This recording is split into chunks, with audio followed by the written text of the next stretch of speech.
All right, welcome everybody. So my name is Martha Alter Hines, and I'm so happy, excited to be talking with Sheridan Semple and Cayelin Castell. And most of you are probably pretty familiar with both of them. I've interviewed both of you, I don't know, many times, several times each, including together. Um, so yeah, this is yet another opportunity that I'm really honored and happy that we get to enjoy this, share it with all of you listening. Um, so for any of you who don't know Sheridan and or Cayelin, they are both alchemical astrologers.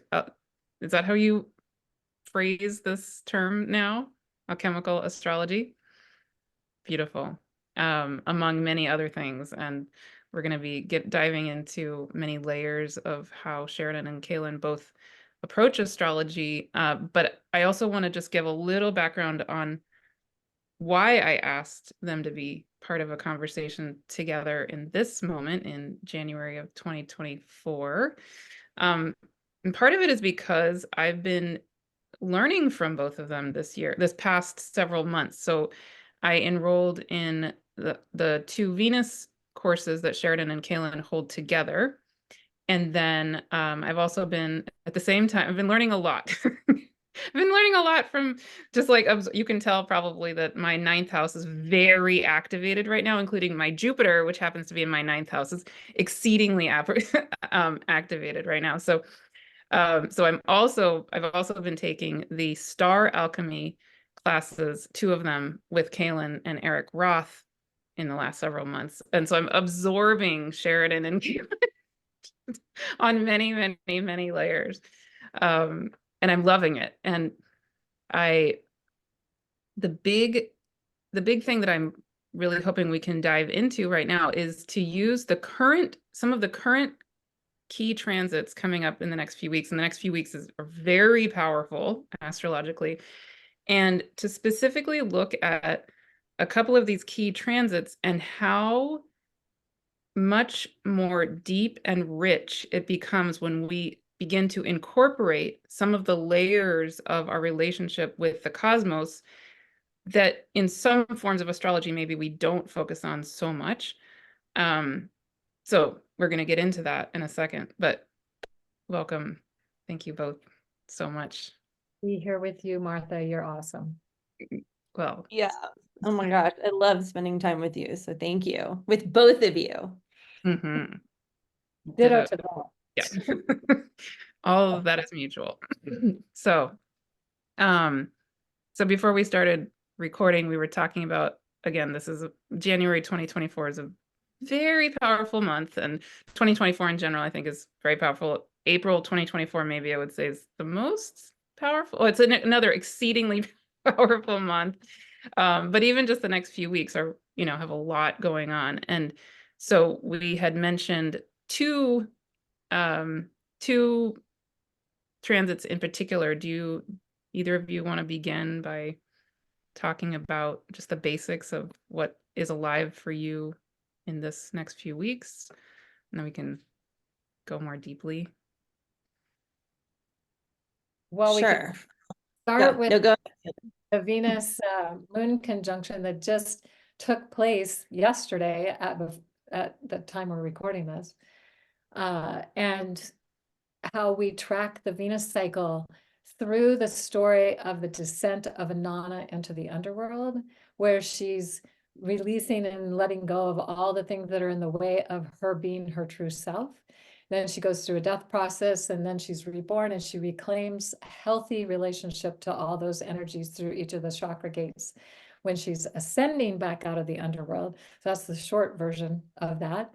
And so she just descended through the fifth gate, so it's the fifth Venus moon conjunction since she rose as morning star back in August. Yeah, I think it was in August or early September. Anyway, and that represents the solar plexus chakra, because she starts at the crown and she goes down through the chakra gates. And this was a very spectacular gate and it was so fun to see, and some people didn't get to see it because they had clouds, and so but we have a lot of people in our class that took a lot of great pictures, including me, with Venus, the moon very close to Antares, the heart of the scorpion or the heart of the dragon. The Chinese saw that constellation as a dragon. And then, and Venus, and they were kind of like, sometimes they're closer together, sometimes they're further apart, but the moon being far out of bounds, outside the boundaries of the sun. And that's something else that's going on in 2024 is we're going to have the most precise out of bounds full moon rise and set at the June solstice 2024. So that's a big event. That's something that only happens every 19 years. Now there's a time period it goes out of bounds for a few years before and after the exact kind of center point of that. But it's going to be the most extreme out of bounds full moon that we experience in this particular cycle. Very exciting. And in places like Scotland, it's where they built standing stone circles to track the moon they call it the moon walks the land, when the moon walks the land, because the full moon rises up, but it never gets high in the sky. It stays right on the horizon and it walks on the land. And then there's a certain way the mountain is, and it's like this old woman of the moors or Kalia. The moon walks along the mountain range and then disappears into a V or disappears and then comes and shows up again in a V and then disappears again. And it's right from the stone circle. They were tracking that. So that's pretty amazing. And I know we weren't planning on talking about that, but somehow I just thought of it. Because the moon was so far out of bounds that morning, I could see the moon was right with Antares. And so it's way below the line of where the sun travels. And so whenever the moon's outside the boundaries of the sun, it's outside the boundaries of ordinary reality. And so it's a wild card factor. It's like things can happen. We can have new perception, new ways of seeing things. So this Venus gate also had that. It's around the solar plexus where we are learning to stand in releasing everything that's in the way of us standing in our true divine power. With that, I'll hand it off to Sheridan, but yeah, this was like, whoa, big, big, big. That just happened, and we'll be feeling this for the rest of the year. Yeah. And I think it really like leads into the other transit that we were talking about, right? Of like Venus, the divine feminine, that we all carry that feminine and masculine aspects, that energy, that archetypal energy within us, no matter how we identify. And Venus represents the divine feminine, right? And Mars represents the divine masculine. The divine feminine just moved into that solar plexus chakra gate, right? Of like, helping us, like Cayelin was saying, to like clear anything that stands in the way of our being more fully in our power. And how perfect during this month of this gate that the sun conjuncts Pluto and then moves into Aquarius, and then Pluto moves into Aquarius, right? Because Pluto is so much about empowerment, right? That's the gift of Pluto and a Pluto cycle is empowerment, right? I mean, we kind of, certain planets kind of get a bad rap, and it's like, oh, you're going into this kind of cycle, it's going to be bad. And Pluto can get labeled that way, but like Pluto is like, oh my gosh, it's like the clearing, the transformation. I mean, it is like the alchemical planet of composting and transforming into greater empowerment, and how perfect that that's happening while we're at the solar plexus chakra, right? Working on our personal power, that connection between the sun and Pluto power, and then collective power, because this is a big cycle that lasts for, 21 years is till Pluto moves out of Aquarius, or it's on average 20 years, but it's 20 years for sure. And then it starts going back and forth like it has been doing with Capricorn in 2044. So 2024, it moves in. It goes back into Capricorn later this year, and then it goes back into Aquarius later this year. And so from that point forward to 2024, so 20 years for sure, it's just in Aquarius. And then it'll do a little dance back and forth after that. So as we get, as it gets ready to move into Pisces.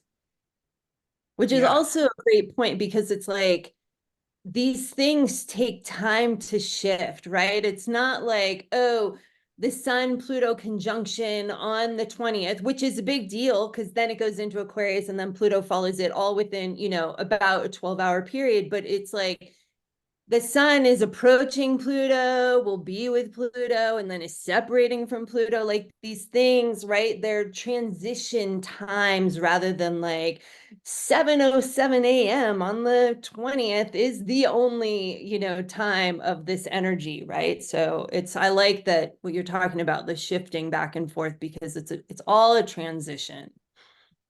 And something for people to know about this Pluto Sun conjunction is it's happening at 29 degrees and 59 minutes of Capricorn. So for those of you who might not know, there are 30 degrees in a sign. So 29 degrees is the last degree, and there's 60 minutes in a degree. So 29:59 is the most comprehensive last moment of having it be in Capricorn. So this is the last time the Sun conjuncts Pluto in Capricorn until 2254, because then it's 248-year cycle. It takes it'll be 230 years from now before it goes back into Capricorn. It went into Capricorn in 2008, so that's why it's not exactly 248 years. But anyway, so this is a major moment, and to have it at that precise last minute degree, last minute of that degree, it feels like the most comprehensive possibility of how are we seeing the shadow of the Capricorn mysteries, the Sun shining the light on the shadow. Pluto also is about bringing the shadow to light. So the Sun and Pluto together, working together. And as Sheridan was saying, high alchemy, like, whoa. Like, oh my gosh, this will not happen probably for many lifetimes again. Yeah. I love the sacredness that you guys are talking, that I feel when you guys are describing that. Can I share something really interesting about the solar plexus?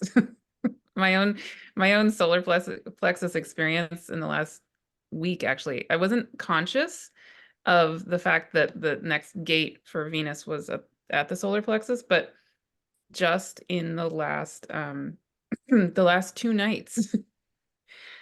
So fascinating. Over the last 2 to 3 months, I would say, I've been having this kind of strange, it's like a physiological anxiety, not anxiety in the sense of a cognitive thing I'm worried about, but more like literally my third chakra, my solar plexus area has been, especially when I'm trying to sleep, doing this sort of anxiety response thing. And just 2 nights ago, so probably right when Venus was coming, or the moon was coming to Venus, it suddenly clicked for me. Hey, why don't you get a hot water bottle and sleep with it right here, behind my back, right at that area. And then when I would turn, I'd sleep on my side, right? So then I would sleep with it on my back, and then I would turn over and let it be on my front. And it was the first time in the last 2 or 3 months that I felt my solar plexus like let go. Isn't that fascinating? It's like, what in the world? I mean, that's just really interesting timing to me. And what also is so fascinating, and I would love to hear a little more about, bringing in the star component of this conjunction, because the other thing that's so fascinating in listening to you is that today is Tuesday. Last Friday, I held a gathering for some of my members, and I channeled something. And for the first time ever in my whole life, I channeled a dragon spirit. So what's going on here? Right? It's like, and then I saw, your associations of this transit with dragon. I mean, I would love to hear more, just a little more of when we bring in all of that, what, the layers of what that means for you. Yeah, because it's fascinating. We think about Antares being the heart of the scorpion or the heart of the dragon. And different cultures have seen it in different ways. Sometimes it's seen as a serpent, that constellation. To me, it totally looks like a scorpion. But the Chinese saw it as a dragon. And then in Hawaii, the Hawaiians saw that constellation as Maui's fishhook. And when it rises, because it rises straight up and it looks like a fishhook, but when we see it, it kind of goes across the sky this way. So we see it as a scorpion with its tail. And or so different perspectives from around the planet will have different views of what this constellation is and how to connect with it. But the thing about Antares that is really fascinating is that it is a bright red star. It's one of the 4 royal stars of the ancients. And they used Aldebaran, which is exactly opposite of Antares, the eye of the bull, and Antares as a way to mark out the constellations or the, how to mark out the what's along the zodiacal band. And so those stars are very significant and having been used that way. Plus, Antares is near the galactic center. And in fact, the scorpion's tail or the snake's tail or dragon's tail, whatever we wanted, or Maui's fishhook, the galactic center is right above that tail. And so wait, would Antares then be near the Great Attractor, actually? yeah, so Antares is around 10 degrees Sagittarius and the Great Attractor is around 14. So it's close. Yeah, Okay. definitely. So and I'm gonna let Sheridan take over from here. Yeah, well, and I'll just say that that's, that part of the zodiac is right on my Neptune and my IC, and anyway, it's very prominent in my chart. So it's really interesting that this was then. It's my north node. That's my north node. So Antares and the Great Attractor, love them. Same. To them a lot. Yeah, because they can have messages and information for us when we take the time to go and be with them. Yes. Yes. And that's really, I did not know, I hadn't put that all together about the Antares being what you said, the heart of the dragon. And that as the moon and Venus were meeting together in the area of where Antares is, I was then channeling I was channeling a dragon.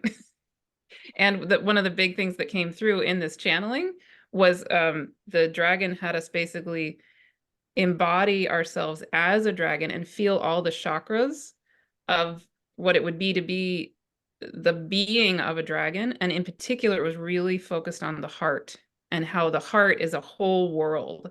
And it can be like a whole portal to, it's basically whatever I was channeling was saying, step 2 of this channeling would be to then spend time in that whole world of the heart of the dragon. So this is probably not a coincidence. This is so funny. Yeah. Wow. Okay, No, Sheridan. you're so tuned in, Martha. Like, I love that you weren't even aware of all of these things, but it all like came to you. It's like you're just so connected into what you're doing and what you're sharing and what you're channeling. And I think that's, if anybody needed any evidence of how amazing Martha is, you just got it. There you are. No shaking your head. I'm gonna this way. Yeah. It's a Yes, I oh my received gosh. that. I acknowledge that. I am that. Yes. Okay, Yeah. I'll receive that, and then I'll ask you both to receive it too, because you're also too humble. We might all do that. Yes. Okay. So I think it's like cool that this gate is happening around that happened with Antares, right? The heart of the scorpion. And we move from the heart chakra into the solar plexus chakra. And the moon occulted, right? It passed over in front of Antares as well in certain locations. Not everyone could see that. And for me, it was snowing, so I didn't see any of it, but it was there and happening. And so I just think it brings a real like heart-based element into that empowerment, right? And so much of like the scorpion, the dragon, they carry this medicine that to me is like very feminine, right? Very like being empowerment around that. It's like, you know, even the tail of the scorpion, like Cayelin said, is where galactic center is, which is where the Milky Way makes its whole circle around us, right? We're within the Milky Way galaxy, so it's all around us. But the thick part is where we look into the galactic center, right? Right at the tail of the scorpion. And that, just the Milky Way itself, is seen as like the Ouroboros and the snake, or the dragon eating its tail. So all of that energy, that alchemy, is a part of this gate, which to me is so much about that more empowerment of the feminine in a really huge, important way, right? And then we have Pluto moving into Aquarius, you know, conjunct the sun. There's just so much of that energy at this time that I feel is so essential to help bring the world back into greater balance. Everything's been so out of balance, and I feel like, you know, for me, all of these transits is so much of, it's like an opportunity to work with the energy, right? It's not a mandate. It's not like this thing is going to do this thing to us, right? And the more conscious we can be of the energy, right? It's like the energetic soup that we're all swimming in, that's happening inside and outside, right? As above, so below. The more conscious we can be with it and work with it within ourselves, it like contributes to the change that we want to see. And I feel like there's a lot of opportunity for that. And I think it's no coincidence that they're coming into their conjunction, the sun and Pluto, at the very end of Capricorn. There's so much happening in Capricorn this month. I mean, everything is moving into Capricorn, or has moved into Capricorn this month, as we're starting this new year, and everybody feels, you know, inspired to like, what do they want to create with this year? We're coming out of the holidays. We're probably like, you know, everything is a little bit like chaotic and crazy. We've been like eating stuff we don't normally eat and going to a lot of parties. You know, everyone feels like infused to create what they want in this new year. And I feel like all of this energy, all of this Capricorn energy, all of this empowerment energy is really supportive to help us do that as we're working into this Pluto into Aquarius, right? How are we going to hopefully lean into the empowerment of Aquarius and clean up and clear out the shadow aspects of it, rather than lean further into the shadow of Aquarius over these 20 years? Exactly. And that's what I've been feeling also so much, is the wisdom of the way that these transits happen slowly back and forth over time. And something I talked about actually in a video I did on the new moon, this new moon we have coming up in Capricorn, um, is how I'm guessing you also see similarly, but you tell me, is that this will be the second time that Pluto will move into Aquarius, out of a total of 3 times, right? And before it's really fully moving in. And the analogy I used in that video was feeling it kind of like last March of 2023, when Pluto first moved in. It moved into Aquarius for what, a couple of months, and then it moved back into Capricorn, and it's been in back in Capricorn for the last 6-ish months, and now it's going to be in Aquarius from January 20th to September 1st. So we're getting a longer time with Aquarius, with Pluto in Aquarius, but then it dips itself back into Capricorn just for 2.5 months in next fall, and then it really moves into Aquarius in November of 2024. So the analogy I used was like, it's almost like, to me, like there's a pond, and we dipped ourselves in a little bit into the water of Aquarius, and maybe we waded into our calves or something, and then we walked back onto the land of Capricorn, and then now we're about to maybe submerge ourselves into the water and doggy paddle or something. But then we're going to go back onto the land for a couple of months, and then we're really going to swim, right? So it's like we get to test it out. And this moment right now, before we, take our second dive into Aquarius, feels like like I was saying in that video, I think we have this idea, I know I've talked about this, I think, with both of you. We have this idea that Saturn bad, Capricorn bad. We want to get away from that stuff, but we don't really. And it's not bad. We just need to change our perspective, right? It's actually beautiful. And it's actually our deep ancient wisdom. It's not a thing to get rid of. We would be very sad without Saturn and without Capricorn. So it's really about, to me, about coming into, okay, what am I ready to let go of, for sure, but also what is it in that deep wisdom and in my ancient history, even my relationships to my ancestry, like the essence of my deep ancestry, that I want to bring with me. And how do I want to enter Aquarius in a new way? I tried it out a little bit. I tested the waters last year. Now we get to try it on again, but we get to do it in a new way, right? And then we get to take a step back again. And then the end of this year, we'll really do it. But any thoughts? That's amazing. Okay, so I have a couple thoughts. Yes. Yeah. All right, so this gate, the solar plexus gate, with Venus and the moon having been with Antares, the heart of the dragon, we're just going to focus on dragon for the moment, because we're going into the Chinese year of the dragon at the new moon in February. And I've been doing several videos all about unleashing your inner dragon, connecting with the dragon energies, so that we can, because it's been off our field of awareness in a lot of ways. Like, they're just mythical creatures, there's just these great stories about them, but people don't necessarily recognize that there's probably way more to them than we realize, and that we can, and that they live inside, this energy lives inside of us. In fact, in ancient cultures, they talked about the dragon lines of the earth, where there were power lines where they would connect and cross, and they'd build temples, or they'd build sacred sites on these dragon lines. And but the dragons haven't really, they've been, it's what the knights of the of the round table or different stories would go out and slay the dragon and save the princess. But the dragon being maybe perhaps feminine energy. And so they really are, it's really time for us to have a greater awareness. And as I've been talking about this, so many people are telling me stories about how they're having encounters with dragons, just like you were sharing, Martha, about your, yeah. So we have this Venus gate opening the door to this year of the dragon coming up. It's like amazing.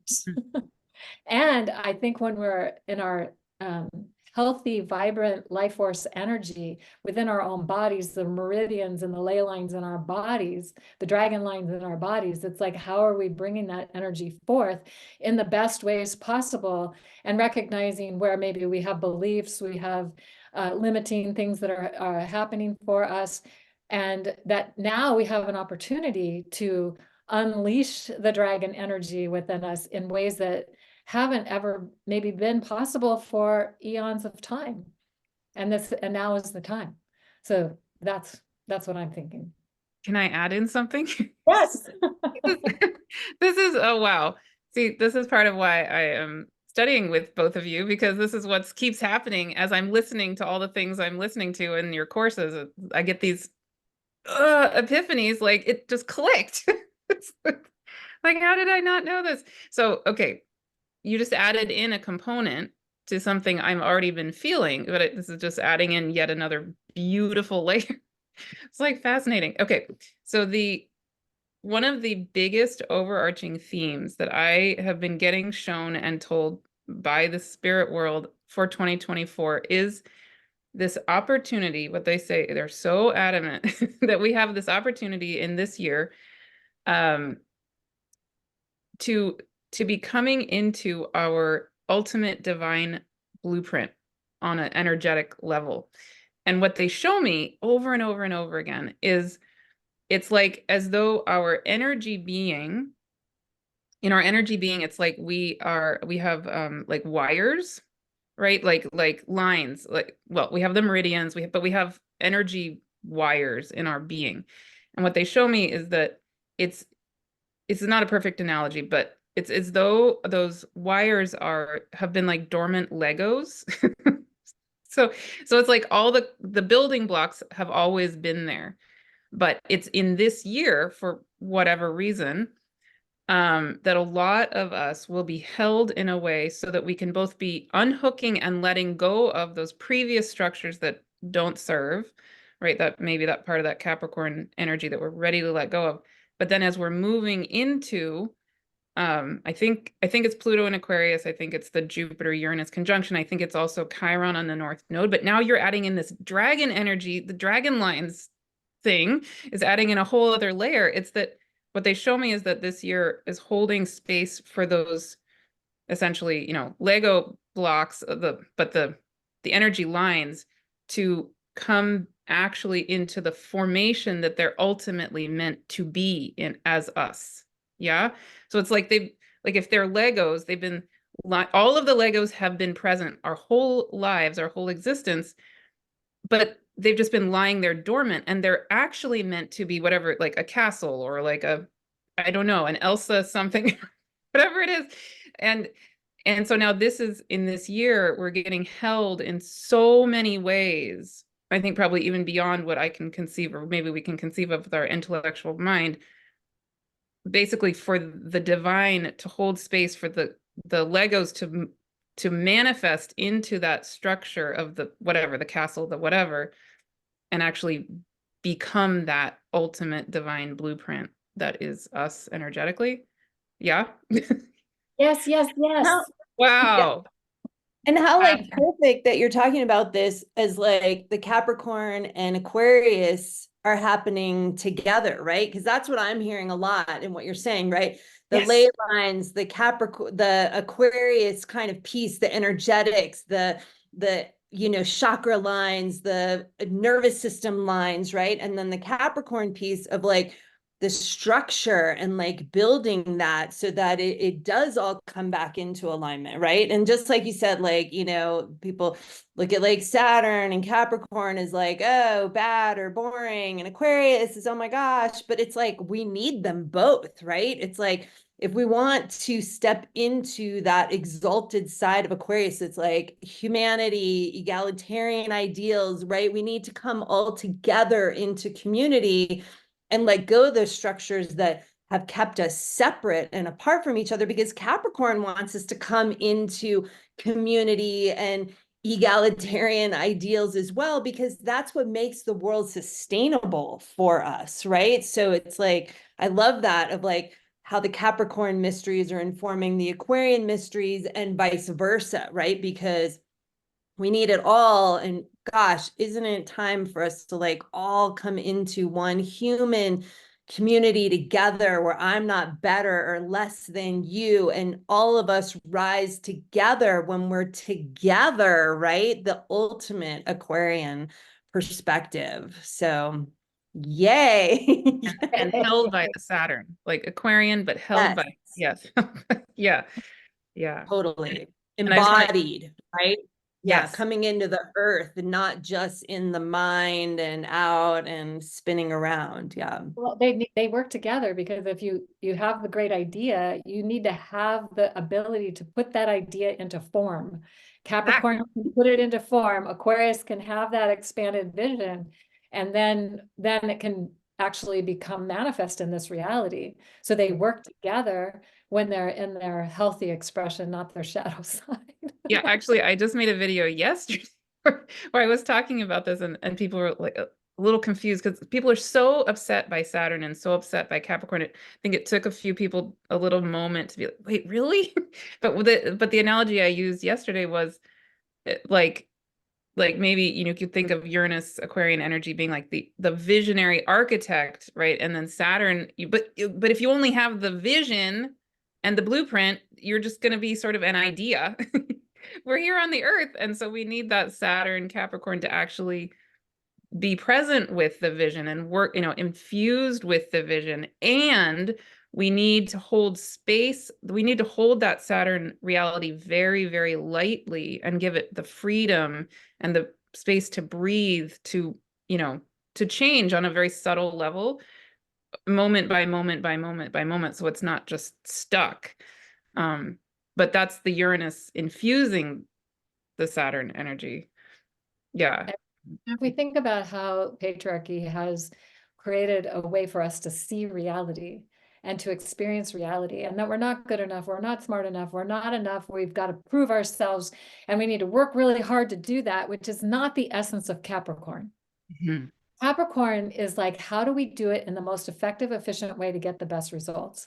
And so we don't have to work so hard. But that's been the patriarchal or dominator culture overlay on Saturn and Capricorn. So our opportunity, and I think with the Aquarian energies coming in so strong with Pluto moving into Aquarius, is how do we get free from that?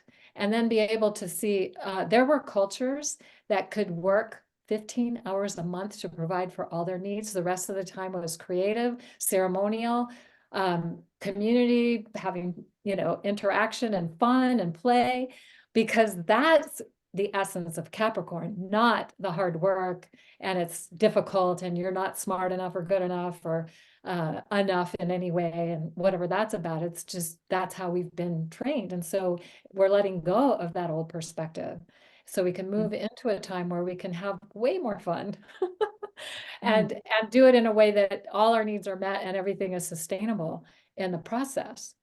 So. Oh, that, And I think you bring up like such an amazing point of, if it's got this patriarchal overlay and there's a big emphasis on like traditional astrology, which is a lot of where that came through, which is a very patriarchal culture. It's like, how do we start to feel into what Saturn really is for us individually now? And like, go outside, look at Saturn. Do you go outside and you look at Saturn in the evening sky right now and you go, oh my gosh, ew, ow, oh no, you go, oh my gosh, wow, look, it's like beautiful, right? Like, open your heart to that and feel that. And like, there's nothing like negative there, right? The moon is going to come up to Saturn soon. So it's an easy way to spot Saturn in the evening sky. Like just after sunset, the moon will be with Saturn. I could look and see the dates, but it's coming up soon. And like, just be with it, right? You don't have to feel anything. You don't have to get anything. You don't have to anything. Just be with it and just see what like you feel, what comes to you, right?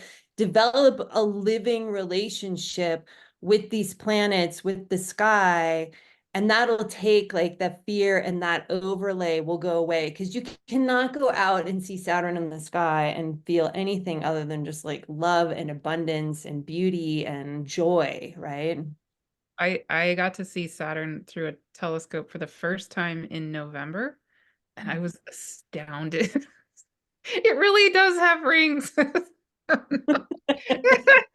It's so crystal clear and it's so easy to see through a telescope. I mean, really, it's right there. Yeah, it's so beautiful. And actually that maybe brings me to, at least for me, the last layer that I would love to drop in before we close, but I'm also open to anything either of you want to say, is I've been thinking of both of you, of course, so much over the last few months as I begin to, my relationship to the cosmos has gone from being more of, what the way I was taught was more of a two-dimensional relationship. And through working with you and through working with Heather Ensworth last year and through other things I'm doing, it's like the whole world, the not only the three-dimensional experience of astrology, but the infinite dimensional experience of astrology is coming alive. It's like, just opening up. So so for example, for me, one of the things that was happening really strongly in October, November, and even now when I go on walks at night, is the experience of Jupiter, right? Like in I think it was October, November, Jupiter was rising right as the sun was setting. So I'd go on a lot of sunset walks, and Jupiter almost every night was right there rising as I was finishing my walk. And so I would be feeling this, right? And I would be feeling into, okay, so in the way I was taught astrology, again, it's more of a two-dimensional experience. And so we'll look at a chart and we'll see the glyph of the sun over here, and we'll see the glyph of Jupiter over here. And there's a very intellectual description of what the sun opposite Jupiter means, quote unquote, right? And so we would look at the chart and interpret it through that very more intellectualized way of thinking of it. But when I'm out there, actually in the outside, and I am seeing the sun having just set over here, and I'm feeling the presence of that gorgeous sunset, and then I'm feeling the presence of this being, Jupiter, rising over here. To me, it's like Jupiter suddenly was holding space for the whole evening sky. That's how I personally was feeling it. And I was thinking, wow, when we look at that two-dimensional chart, it doesn't even, none of this is alive in that, right?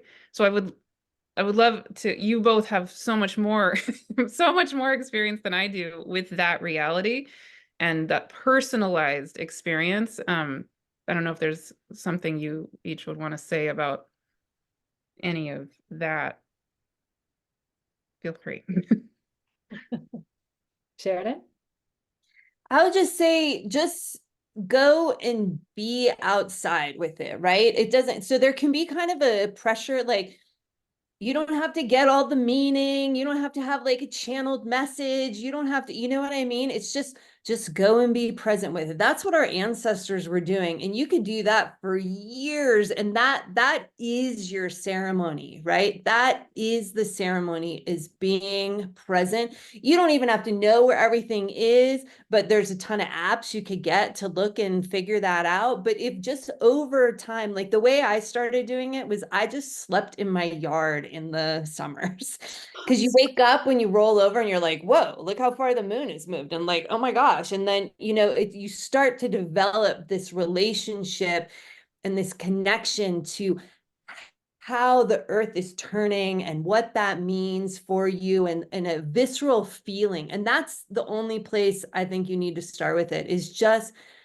be with the beauty of it. And it like connects you into your ancestral DNA, right? It connects you into your divineness, your divine expression, connection, your soul being with the earth and the sky. And like, that's a win, right? That's a huge step forward in like all of our spiritual development. I love that so much. And the thing that I have found is that over time, you'll get downloads, you'll get insights and information because you have that relationship. And it can happen sooner for some people than other people, but the more that you are engaging that, the more you're going to experience that. And then it becomes really alive for you. And it's not just something somebody told you, but it's something you're experiencing directly. And just a thought to kind of wrap up as we're looking at Pluto going into Aquarius, the seasonal sign of Aquarius. And a couple years ago, Saturn was in the seasonal sign of Aquarius. Well, last year it went into Pisces. So for a couple years before that, it was in Aquarius, and it was moving through a constellation called the Goatfish, or Capricornus, also known as Capricorn, but it's overlaid by the season of Aquarius. And so watching Saturn move through that constellation, and what's interesting is because we were just talking about how Aquarius and Capricorn can work together, that constellation was overlaid by the season of Capricorn, meaning the December solstice was rising in that constellation probably around 2100, well, more than 2160 years ago, but now it's rising on the galactic cross, letting us know that we're at the turning of the great wheel of time, moving into a 26,000 year cycle. And so so Pluto is right on the edge and getting ready to move into that constellation. We won't see Pluto, but if you can see that constellation, you have to be under a dark sky. But the whole thing that we just shared about Aquarius and Capricorn is literally showing up in the sky, because the constellations inform the seasonal signs. They have energy. The constellations have their own energy. The seasonal signs have their own energy. And over 26,000 years, every seasonal sign will be with every constellation. And so this bringing together Aquarius and Capricorn or the energy of that constellation, also known as the sea goat or the goatfish or Capricornus, or it looks a little bit like a boomerang in the sky. It's helping to inform us. And even though we can't see Pluto there, we can tune into it. And Pluto will be going through that constellation for about 20 years. So, it's just how we take these different layers of understanding and recognize that there's an evolution constantly taking place. And as we attune to that, we can attune to that evolution that's happening and get our own insights, our own inspiration, maybe our own direction from the sky itself. Yeah, and you, Cayelin, you have, well, okay, so one of the courses I've been taking with you and Eric Roth is your Zodiacal Constellations course, which actually explains in detail the connect or the relationship between the zodiacal seasonal sign and the zodiacal constellation, and how we can infuse them and have a relationship with both of them at the same time. Anyway, and I highly recommend that course. I love it. I've gone through it. I'm going to be going through it probably many, many times. So much information in there.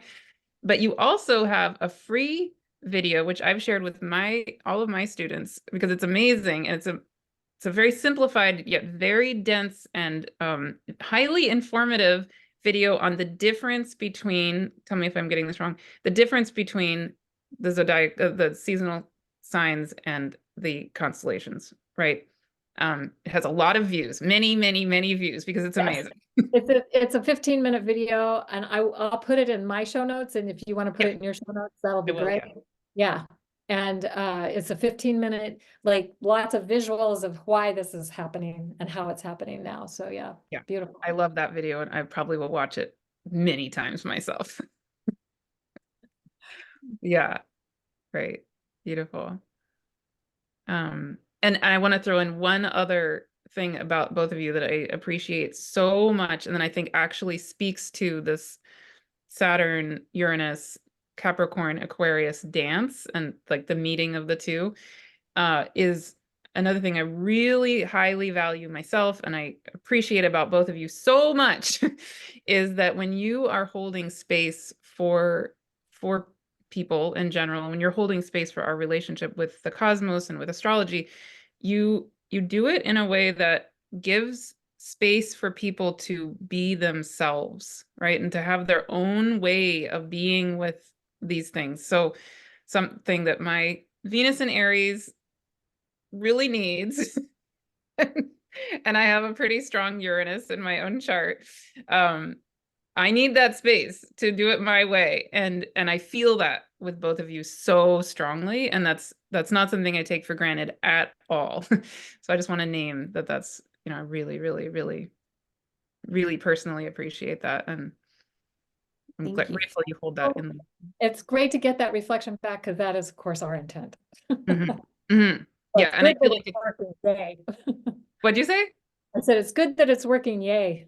Yeah, absolutely. And I feel like it's always important, but I think even as we're moving forward, to me, it's extra, extra, extra, extra important that we're both held in a grounded way that honors, tradition, and honors structures that have come before, and yet gives us that space to really bring it into aliveness in our own self. Beautiful. Yeah. Thank you, Martha, for inviting us to join you. This has been really fun. Thank you. Yeah, thank you so much. It's so awesome just to talk with both of you, and I love it. Thank you. I love it too. We'll do it again. Yes, definitely. So where can people find you, and what can people join you for?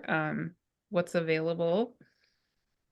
VenusAlchemy.com, and that pretty much tells you everything that we're doing right now. If people want to join in on the Venus cycle that's currently happening, you can still do that. We'll be completing the morning star and then starting the evening star in July. I think we complete in April and start in July or something like that. So anyway, and yeah, that's probably the best way to find us. Awesome. Just And go to the website. you both do readings, also personal readings, and Cayelin, you also have the Star Alchemy Yeah. So courses. if you go to mystaralchemy.com, you can find the classes. We're in the middle of doing a class right now. You can join if you want. You can wait till we're done and jump in then, but yeah, so and it's on our ancestral origins and our divine destiny, looking at two stellar gateways that how we can tune into that. And yeah, it's been pretty amazing. I've been being blown away myself. So I learn more things myself. So it's fun. Yeah, and the two courses I'm doing through Star Alchemy with you actually are the two that are already recorded and out there. So that's also a possibility if people feel called. Yeah, so the magical stars of the ancient alchemists, also known as the Bahenian stars, and there's 15 of them, and then there's the zodiacal constellations and how they're what their background is, but also how they're being overlaid by different signs now, so they're not the same. It's pretty fun. Yeah. Yeah, no, and anyway, learning about all of that is absolutely changing my perspective on so many things. And that is another many hours conversation. So For another time. yeah, for another time. Wonderful. And people who don't know me, I'm at livingtheonelight.com. Yeah, wonderful. And Sheridan, you're Oh, yeah. I'm just my name, SheridanSemple.com. And depending upon when you listen to this, I am doing a free new moon ceremony tomorrow, but I do an online new moon ceremony every month that you can always jump in, and we learn about the current astrology and then like set our intentions. And but it's free tomorrow if you happen to listen to this soon. And we're going to do new year, new moon intentions, and setting our course for the year to come. Beautiful. Thank you both so much. Thank you. Thank you to everybody listening. So please share with us anything you would like to share.